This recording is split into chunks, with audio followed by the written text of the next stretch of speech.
Thank you. Let's be seated, please. My apologies for a slight delay in arriving. Program Director, Mr. Vincent Magwenya, and Deputy Minister of Basic Education, Dr. Mhaule, and the Premier of Province Gauteng. I hear he's here, but I haven't seen him. He's here. MECs of Basic Education, and indeed members of Parliament who have also come to grace this occasion, and the Director General of Basic Education, Matanzi Mamweli, representatives of school governing bodies and associations, officials, and former members of Parliament who are here present, and distinguished guests and ladies and gentlemen. Earlier today, and that's one of the matters one has been working on, South Africans woke to the sad news of the passing of former Minister Pravin Gordhan. I had the occasion to go and spend some time with him last night in hospital as I returned from Cape Town before he passed on. And I was able to get a moment to speak to him, even though he could no longer hear me. But it was a sad moment for me to be able to watch him as he was passing on his journey to another world. He was one of the most principled and courageous freedom fighters that our nation has known and produced. We extend our condolences to his wife, Vanita, his daughters, Anisha and Priyesha, and to his family. Many of his family members I had found gathered from all over the world, and even as I arrived, some were arriving from various parts of the world to see him as he was passing on. Pravin Gordhan dedicated his life to the struggle of the freedom of our people. He fought to liberate this country from the shackles of apartheid, from inequality, from poverty, and from hunger. He is one person who was driven by a vision of a society in which all people may achieve their full potential and in which all may realize their dreams. I have decided that we will have an official funeral to say our goodbyes to him as a nation in the coming days, as it will be announced. Today we will witness the signing into law of the Basic Education Laws Amendment Bill, and in doing so we will be affirming the vision of an equal society to which Pravin Gordhan dedicated his life. Now, the signing of this bill marks an important step towards resolving long-standing challenges in our education system. It was President Nelson Mandela who said that it is not beyond our power to create a world in which all children have access to a good education. This law is part of our ongoing effort to create such a world, a transformed world. Since the advent of democracy, we've made notable progress in expanding access to education for children of our country. However, barriers, as we all know, continue to exist in a number of areas in regards to access. In many respects, education outcomes fall short of what our society needs and what the young people of our country deserve. Our Constitution enshrines the right of all to a basic education. It requires that when advancing this right, consideration should be given to equity, to practicability, as well as to historical redress. As a country, we are a signatory to a global set of treaties that oblige us to advance universal access to education.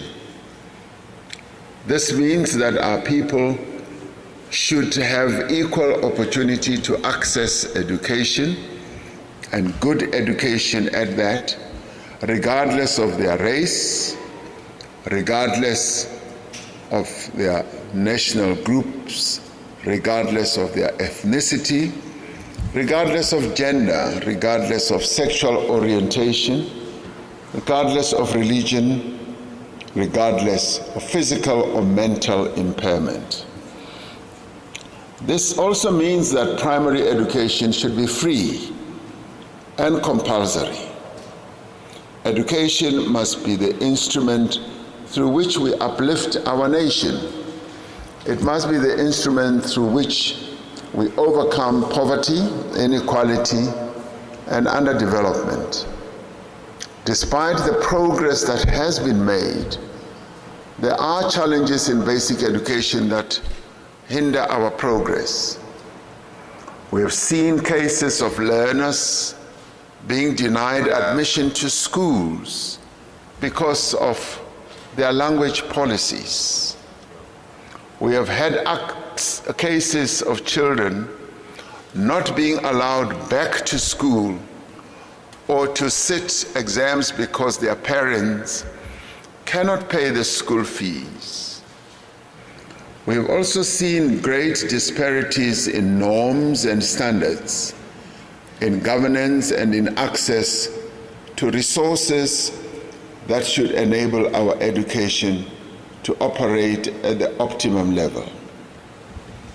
The Basic Education Laws Amendment Bill seeks to address these and many other challenges. The bill is part of the state's ongoing effort to build an education system that is more effective and more equitable. The passage of this bill follows an extensive consultation process that sought to take account of the views and suggestions from across society. Consultation, engagement, and debate are, as we all know, defining features of our democracy. And in fact, if we ever get tempted to pass any law without full and thorough consultation, the final arbiter in our political architecture, or constitutional architecture, which is the Constitutional Court, often strikes those laws and refers them back to the legislature. So we have made consultation a key hallmark of how we do things in South Africa.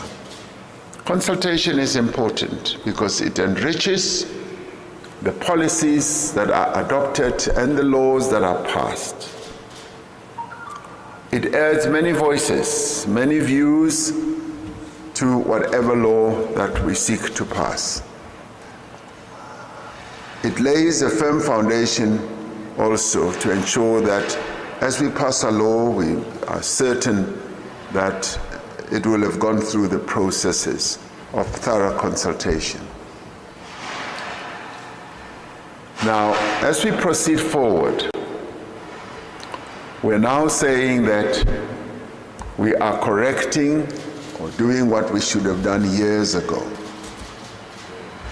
Years ago, we should have focused more of our attention on the foundational level of education and ensure that there's great foundation in our children as they advance to higher levels of education, have had a strong foundation. Now, that is why grade R, the reception year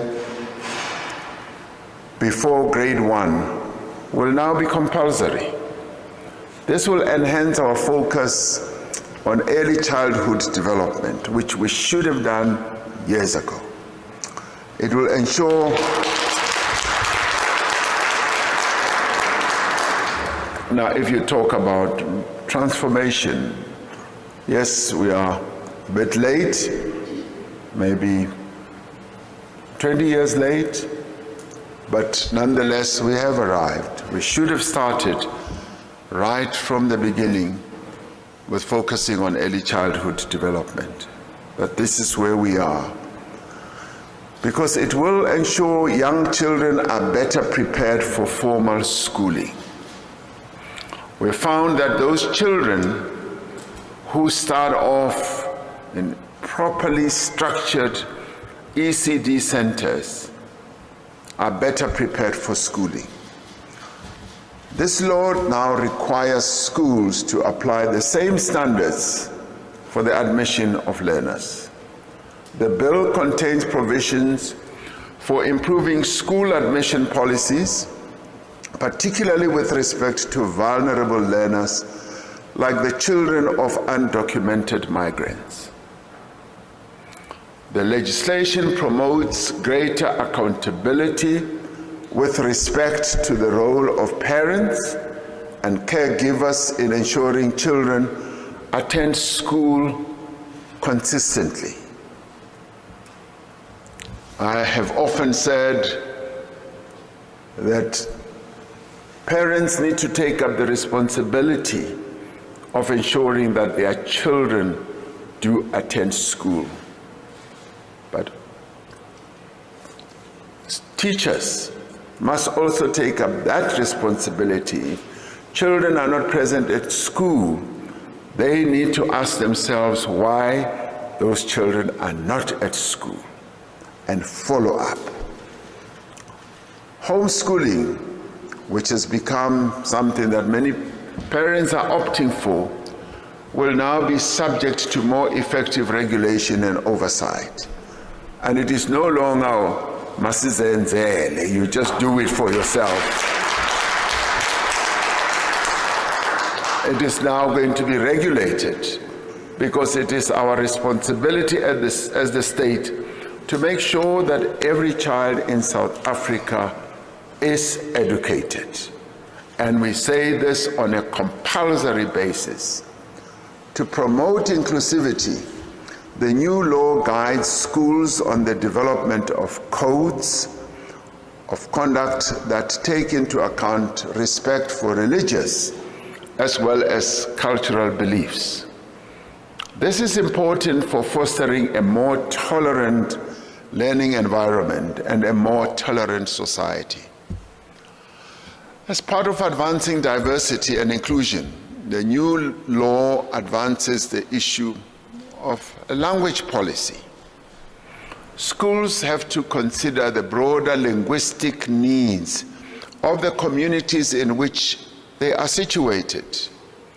The law seeks to align the role of the school governing body in determining language and admission policies with the responsibility of the education authority, the provincial education departments, to ensure the constitutional right to basic education. That is the authority of a state body to make sure that the right to education is enforced so that it is not masenzele. It must be according to the law.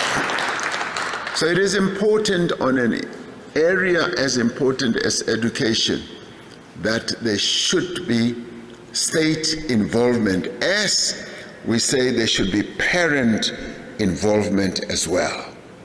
So the two must be seen as complementary. And of course, the role of parents is so key and important, but so is the role of the state that has an overarching responsibility on what happens in education in our country.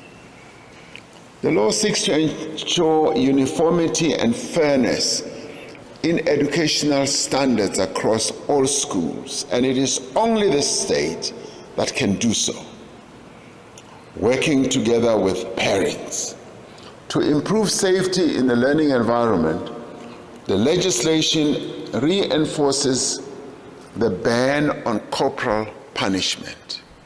It introduces stronger penalties for those who administer corporal punishment. The legislation introduces financial and public accountability frameworks for school governing bodies as well. It guides the oversight of their activities and work. There has been much debate about this bill. Different views have been sharply expressed. In the last few days, in fact, in the very last few hours and the last few minutes, parties to the Government of National Unity, as well as parties outside the Government of National Unity, have expressed their wishes to further engage each other on some of the sections of the bill that deal with the issues, particularly of access, admission, and language. Now, up till just a few hours ago, a number of those parties have said, President, we have a solution to address these two issues. And they have said, all we require is just a moment for further consultation. And they have said, we beg you not to sign the bill. Please do not sign the bill. I've said no. I have committed to the people of South Africa that I am signing the bill today, and that's what I am doing.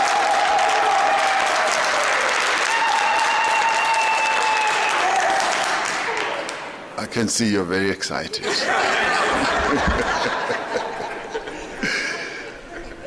Now, that's what I've said.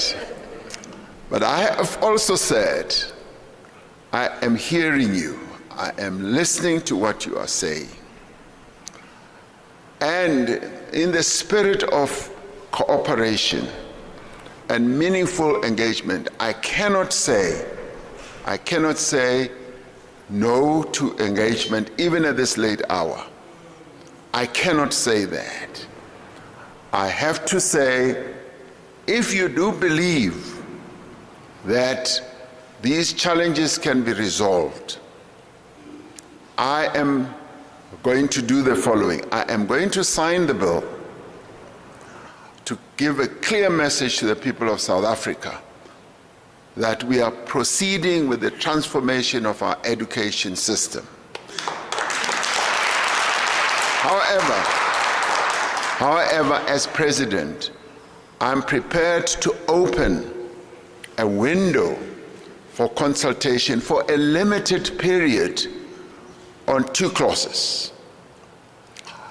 And I've therefore decided that having signed the bill must now proceed to be implemented, and I'm glad that the Minister of Basic Education has clearly said that once signed, this becomes the law of the Republic, and the department, meaning herself, the Deputy Minister, and the department will go ahead and implement.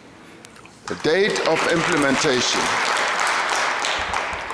Of course, the commencement to implement is a date that needs to be set.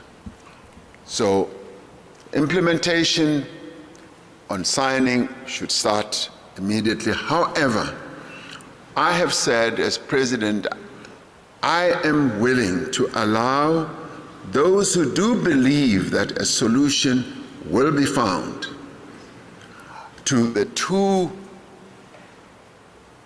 clauses that they believe they have solutions for, to give them the opportunity. So I've decided to delay the implementation for clauses 4 and 5 of the bill by a period of 3 months. The rest of the act is implemented immediately. For 3 months, I allow 4 and 5 to have those engagements. This will give the parties time to deliberate on these issues and make proposals on how the different views may be accommodated. Should the parties not be able to agree, I want to make this clear, should the parties not be able to agree on an approach, then we will proceed with the full implementation of all the parts of the bill within a 3-month period. So in making this decision, I am drawing on a tradition of engagement that goes back many years, including the drafting of our new constitution. At the time of the drafting of the new constitution, we had to resolve seemingly intricable differences that had occurred over issues such as the right to strike, language, education, and land. Now, education revolved around language as well. And in doing so, we were able to give each other time to finalize. And on these matters, we were able to find each other. And I believe that this can happen again. The approaches that have been made on this have come from the political parties in the GNU themselves, and I have decided that I'd like to give them the opportunity for 3 months to have those discussions and bring a report back to me. Should the report indicate that there is a solution that they have found, the various processes will ensue. If a solution has not been found, as they put their clever minds together, then the implementation of this bill will continue as passed by the legislature. Whatever our disagreements, we all seek a better, a more efficient, and a more equitable education system that best serves the children of South Africa. Now, this, I believe, is the best possible option. What it does, it gives those who have views, who have solutions, even at the late hour, to be able to come forward with solutions.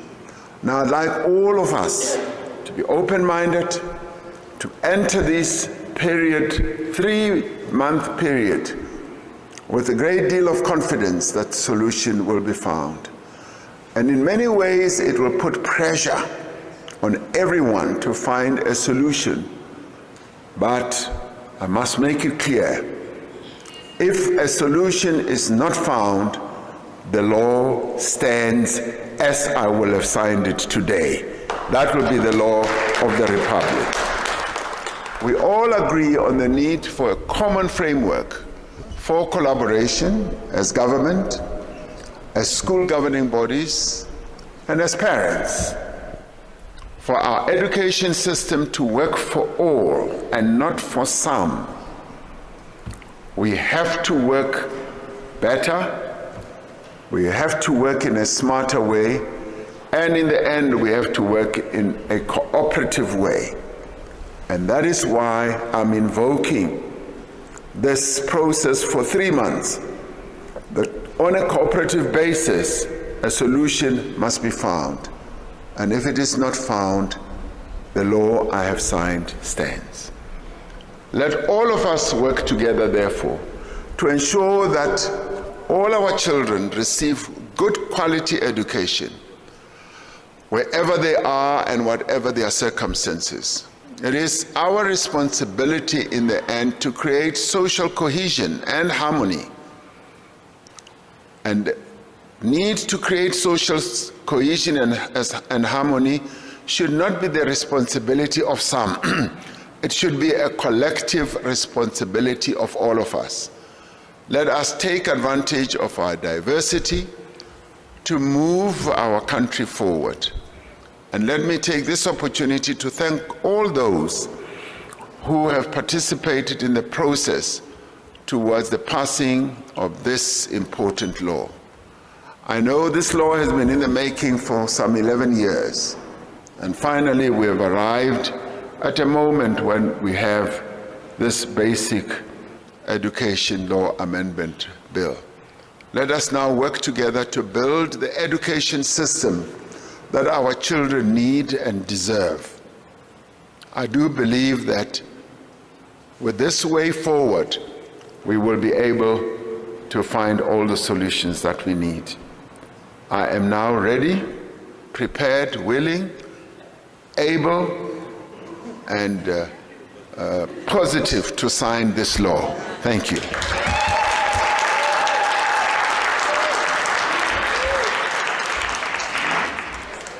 Better with a round of applause. Let's give the President a better round of applause.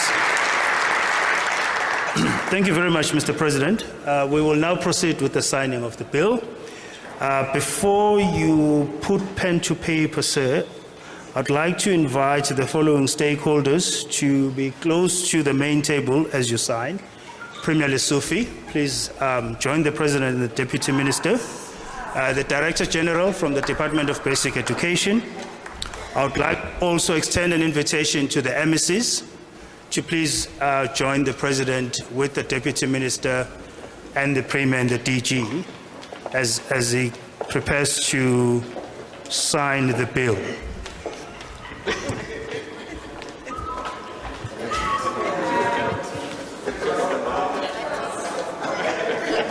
Can I ask all the photographers in front to please just be considerate of the colleagues at the back, please? Thank you.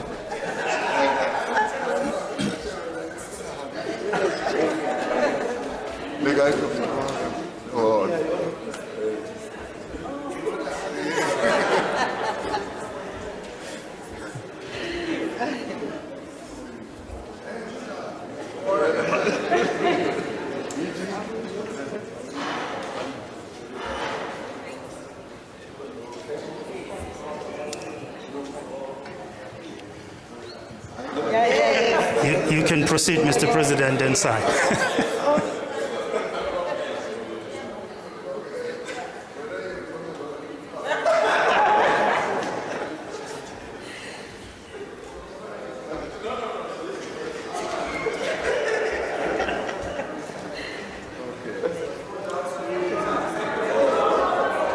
Colleagues in front that are taking pictures, please be considerate of your colleagues at the back. Thank you.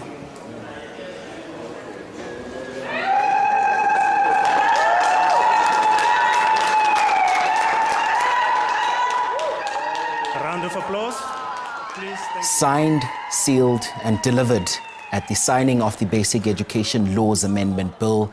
Bela Bill, as you can see there with the MECs as well as the various stakeholders as well that have been invited to join the President for the signing of this Bela Bill. And what we're told is that this bill seeks to amend sections of the SA Schools Act of 1996. This was to respond to administrative challenges facing schools and to continue with the transformation agenda. Let's take you back and listen in on the program. Seems like there's something happening there. Join the picture in front.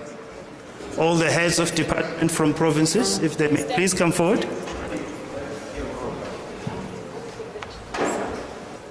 All the HODs, if they may please join the President. Thank you very much.